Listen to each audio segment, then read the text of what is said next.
11th February. இன்றைக்கி ஏசப்பா நம்மளை பற்றி என்ன சொல்கிறாங்கன்னா, சித்தம். கர்த்தருக்கு சித்தமானது அவர் கையினால் வாய்க்கும்னு ஏசாயா 53:10 சொல்லப்பட்டிருக்கு.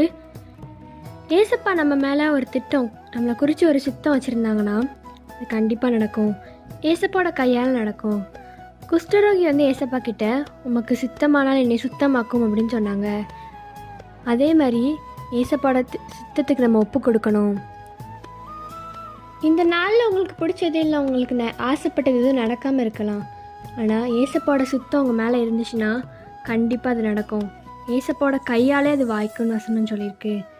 இன்றைக்கி நீங்கள் ஏசப்பாட்ட என்ன கேட்கணுன்னா, ஏசப்பா உங்கள் சித்தத்துக்கு நான் ஒப்பு கொடுக்குறேன். ஏசப்பா உங்கள் சித்தத்தின்படியே ஆகட்டு, உங்கள் கையினால் நடக்கட்டு. நீங்கள் ஒப்பு கொடுங்க, கண்டிப்பாக நிறைவேறும். பை ட்ரூத் ஆஃப் மெல்ஷி, ஹாவ் அ பீஸ்ஃபுல் டே.